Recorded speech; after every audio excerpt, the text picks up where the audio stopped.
Hello and welcome to the fast track batch of CA Inter Law, where we not only quickly cover all the concepts but we also prepare notes and charts for last minute revision. These charts are so effectively drafted that you can easily convert them into sentence form in the exam. Let's watch the demo session now. These are all latest recordings and we will cover the entire syllabus in just 50 hours. You can purchase these lectures from my website capreetyagarwal.com. Link is also given in the description box. These lectures are in 100% English because I believe that if you listen in English, you understand in English, only then you will be able to effectively frame your answers in English in the exam. So students, let's watch the demo session and please visit my website capreetyagarwal.com to enroll in this batch now. All right then students, let us continue our discussion. In today's session, we are only going to discuss two concepts, partners and designated partner. The reason why I have decided to make a separate video on that, because these concepts are very important for exam, can be asked as a theory question, so you need to be thorough. I want you to watch this video one day before the exam also, so that you are able to recall the concepts. Let us discuss partner and designated partner. Now, why appoint a designated partner and what is the use of designated partner? What is the role of designated partner? See, there is no maximum limit to the number of partners. Like, I can have any number of partners in LLP. There's no maximum limit. Minimum, yes, I need minimum 2 partners. Okay, minimum I need 2 partners. But maximum, there is no upper limit. Now, imagine my LLP has maximum 300 partners. Okay, not maximum, but let's say that my LLP has 300 partners. There was some compliance requirement. They had not fulfilled it. So the ROC went to the LLP's office and they said that you have not complied with this requirement. So one partner said, no, it is not my duty. You ask the other partner. You ask the other partner. You ask the other partner. Like this, ROC went to 300 members, 300 partners. None of them accepted the liability. So this can happen when there is no designated person in charge of compliance. So the LLP Act has very smartly introduced the concept of designated partner. Designated means he is designated, designed. He is allotted the responsibility, he is given the responsibility of meeting the compliance requirement. Filing of documents, whether it is done on time or not, whether the paperwork is maintained properly or not, whether the accounting is done properly or not, whether the returns are filed with the ROC or not, any information required by ROC is properly supplied. All that is managed by the designated partner. So who is exactly a designated partner? Designated partner, it means he is responsible for the compliance obligation of LLP. Like filing of documents, returns like annual return, statement like statement of accounts and solvency with the authority as and when required. So basically, he is in charge of filing the various documents. He is responsible for any violation in the compliance of the stated requirements. So if the LLP has not filed the annual return, he will be held responsible. If the statement of accounts and solvency is not filed, he will be responsible. He shall be liable for all the penalties and punishments for contravention of these provisions, because of course he is the responsibility. He did not fulfill it. So why should the LLP bear the consequences? He will be liable. Please pause the video, write this. Done. All right. So designated partner is someone who is basically in charge of compliance. Let us read the points relating to partner and then later we will discuss designated partner. So partner is defined under section 2 clause Q of the Act. So in relation to LLP, we are not talking about partner of partnership firm in relation to LLP. Okay. So this definition is in relation to LLP. It means any person who becomes a partner in LLP in accordance with the LLP agreement. So if your name is mentioned in the LLP agreement, you are a partner. Any individual, okay, so either an individual or a body corporate may be a partner in LLP. Either an individual or a body corporate may be a partner. Body corporate is also a separate person in the eyes of law. So either an individual or a body corporate may be a partner in LLP. Individual shall not be capable of being a partner. Now I have a note for this. So who is a partner? Definition is given under section 2 clause Q. Any person, natural, living, artificial, so can be an individual, can be a body corporate, in accordance with the LLP agreement can become a partner. So if you are an individual, you will not be a partner if you are found to be of unsound mind by a court of competent jurisdiction. He is an undischarged insolvent. It means his debts are not yet satisfied. It is in the process. He is an insolvent, but undischarged means his liabilities are no longer paid. Ma'am, no. We are in the process of selling the assets and paying off the liability. He has applied to be adjudicated as an insolvency and his application is pending. He is not competent to contract. So he is no longer competent to be a partner. So if you are found to be unsound, or if you are an undischarged insolvent, or you have applied for insolvency, please write this.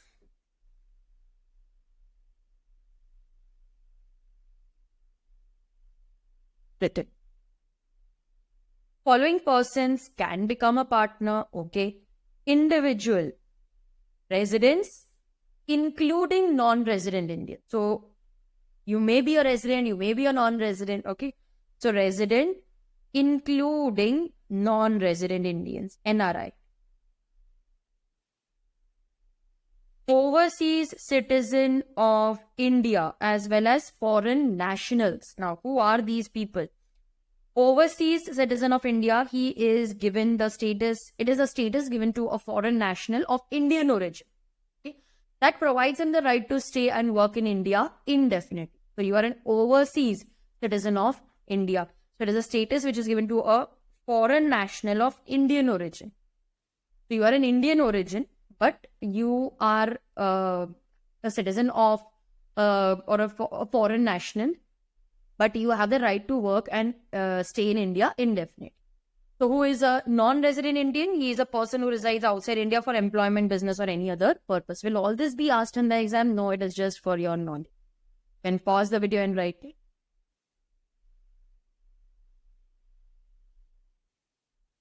Limited liability partnership. Okay, LLPs, you can become a partner. So Indian LLP, even foreign LLP can become a partner of LLP. So foreign LLP can also become a partner. LLP which is incorporated outside India. Ma'am, what is the difference between these two? Foreign LLP means you're incorporated outside India, but you're doing business in India. Limited liability incorporated outside India, not doing business in India. Okay. Companies, including foreign companies, they can become the partner.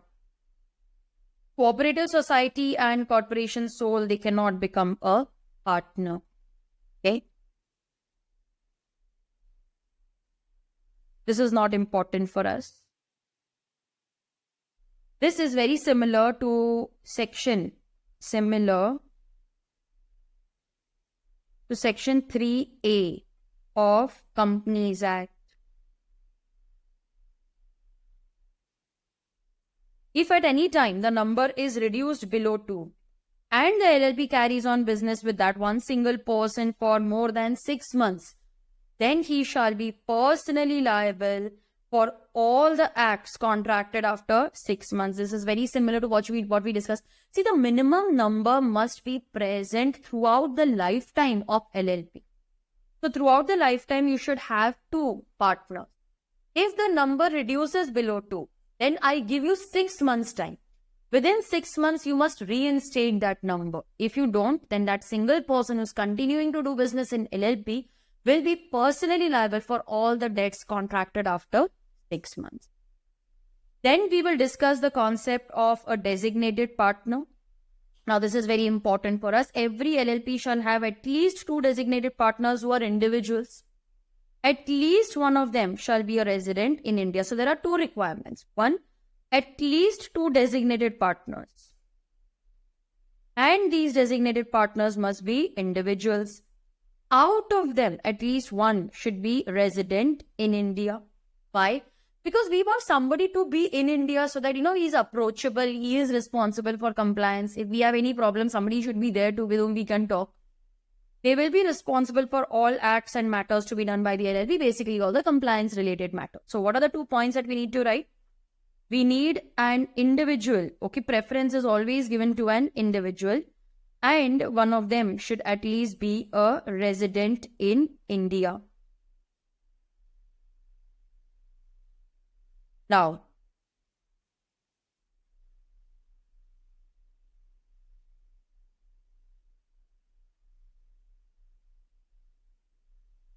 there are certain combinations which I have discussed here. What are the requirements of a designated partner? I need at least 2 individuals. Individuals means natural living person. But ma'am, what if there are 2 body corporates and they have formed LLP? Because the body corporate can be a partner. There are 2 body corporates who have formed the LLP. Now, they are not individuals. We need a designated partner. Only an individual can be a designated partner. So, these body corporates will nominate someone to act as a designated partner. The LLP has 2 body corporates as partner. Then they will nominate someone, and that nominee will be the designated partner. What if there is 1 individual and 1 body corporate? Then this individual and the nominee of the body corporate will be the designated partner. I have 2 individuals. They both will be the designated partner, because at least 2 should be designated partner and they are individuals. Very good. What if I have 3 individuals? Then I need only 2. Okay, that is a minimum requirement. So either XY or YZ or X and Z or all 3 are designated partner. I have 2 body corporates as my partner. So because these are body corporates, I will have to nominate someone. So the nominee of both these body corporates will be the designated partner. Later on, they admitted an individual as a partner. Arey, we got an individual. 1 nominee, you go, we have got an individual. So this individual and any nominee of these 2 body corporates will be the designated partner. So priority will be given to an individual.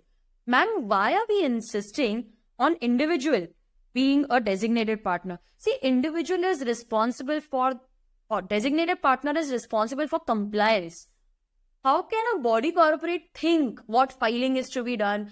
How can they judge the requirements of ROC? How can we talk to that person? So because the designated partner is responsible for the compliances, we want an individual, a natural living person who is capable of thinking and deciding, okay, this document is required, okay, I'll get it done for you. So only an individual. So here, that is why if you're a body corporate, then we ask you to appoint a nominee. But as soon as an individual is admitted, that individual and one of the nominees, okay, any nominee, any of these body corporates may nominate, and then nominee, that person will become the designated partner. So as soon as a person is or an individual is admitted later, priority will be given to them. That person will become a designated partner along with one of these nominees. Okay. Can all of them be the designated partner, like say at regular intervals? That is also possible. A, B, C, D, E, F, they are partners. A designated partner occupies a lot of responsibility, and see, he is responsible in case of a penalty or any non-compliance. So he will be responsible for punishment. So every partner is like, why should always I only be responsible? So they have decided that for 2 years, A and B will be the designated partner. Then for another 2 years, C and D. Then for another 2 years, E and F. So on rotation, each of them will be the designated partner. Everyone will get an opportunity to become the designated partner at some or the other time. Each designated partner will have to obtain a designated partner identification number. It is known as DPIN. Like how you had DIN for directors, here we have DPIN, that is designated partner identification number. Now, I am already a director having DIN. Now, see students, please note that DIN and DPIN, okay, these are person specific, not organization specific. So I already have a DIN. Then I don't need a DPIN. Actually, I have DPIN. Then you don't need a DIN if you want to become director of a company. Ma'am, I have DIN as well as DPIN. Then your DPIN will be cancelled. Only the DIN will be considered. Okay. So if you have a DIN, no need for DPIN. If you have a DPIN, no need to obtain DIN. If you have both, DPIN will be cancelled.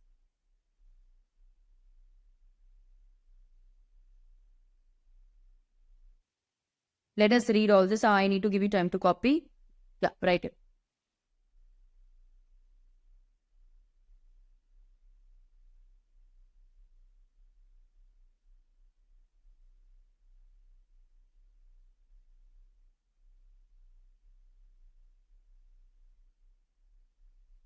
Okay.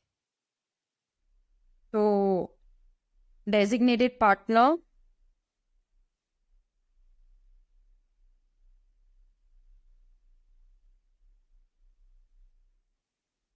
Okay, when all are body corporates, then they are nominee, and otherwise individual and nominee. Okay. So nominee will act as designated partner. Your various combinations are given. I already discussed that. This example is important. Please go through it later. How to become a designated partner. So there are two ways. One is the incorporation document specifies the name of designated partner. Or you may become the designated partner after an LLP agreement. Okay, through an LLP agreement. There are two ways. I have note for that also. How to become a designated partner? Check the incorporation document. It specifies the name of designated partner, then that person is the designated partner. So your incorporation document, your registration document. Or it may say that each partner will be designated partner from time to time. It means by rotation. So for 2 years AB, then for 2 years CD, for another 2 years ENF. So every partner will be designated partner. Each partner will have to obtain DPIN. Ma'am, is it compulsory for everyone to obtain DPIN? No, only the designated partner needs DPIN. So here, if everybody is going to get a chance, then everybody needs to get it. Otherwise, only the designated partner needs a DPIN. Check the incorporation document and check the agreement. Person may become or they may cease to become a designated partner in accordance with the LLP agreement. So very simple. How to become, either it is mentioned, your name is mentioned in the incorporation document or your name is mentioned in the LLP agreement. Copy this. These are the legal requirements. A designated partner. Now see, I have numbered everything. Read it in that sequence only. A designated partner shall give a prior notice to LLP, prior consent to LLP that yes, I agree to become the designated partner. See, there is a requirement to appoint a designated partner. I cannot say, no, A and B, you are designated partner. They should also consent because it comes with a lot of responsibility. You are responsible for compliance. So if you're taking that added responsibility, you need to give your consent. So the designated partner will give the consent to LLP. This consent is in Form 9. So yes, A and B, they have agreed to become the designated partner. We will then, within 30 days of appointment, file this with ROC, the particulars of designated partner. That ROC, please note, these are the persons who are responsible for compliance, okay? Then these designated partners will obtain DPIN. It is not required to be obtained by regular partners. As I already informed, DPIN is required only for a designated partner. How to obtain? The provisions of section 153 to 159, which apply to DIN. The same procedure, the same way you apply for DIN, in the same way you will apply for DPIN also. It will apply mutatis mutandis, means with respective differences, like where you have to refer the provisions of Companies Act. But in Companies Act, they may mention the name director. Instead of director, consider a designated partner. So make suitable changes. Mutatis mutandis means make suitable changes. So what are the steps? Designated partner will give prior consent that yes, I accept to take the added responsibility of a designated partner. This will be filed with LLP. The LLP will then, within 30 days of appointment, file the particulars with ROC. They will also obtain a DPIN. Please write this. Let us now read this from the textbook. So I have already covered these points. How to become? Yes. So by the incorporation document in accordance with the LLP agreement. These are other points. You need to submit your consent in Form 9. LLP will then file it with ROC within 30 days of appointment, and the designated partner will obtain DIN following the same procedure given under Section 153 to 159 of the Companies Act with suitable changes. Liabilities of designated partner, they will be responsible for all the acts, matters, things which are required to be done. So basically compliance matters. Okay, filing of documents, return, statement, reports. They will be liable for penalties imposed on LLP for any contravention. So in case anything goes wrong, they will be responsible for penalties. If there is any change in the designated partner, I think I have a note for that also. Ma'am, you have a note for everything. What to do, students? Because I feel that, no, I don't have a note for that. I feel that, you should learn and simplify the concept. Okay, so if I want to change the designated partner, like I'm very tired, I cannot bear this extra responsibility. So LLP may appoint a designated partner within 30 days of the vacancy arising for any reason, like a person died or he resigned. But they shall, within 30 days of appointment, file with ROC the particulars of the new designated partner along with his consent, obviously. So the vacancy will be filled within 30 days of creation. Then within 30 days of appointing the new designated partner, you will file with the ROC the particulars that we have appointed this person as the designated partner. Okay, so again, this is just basically reading it.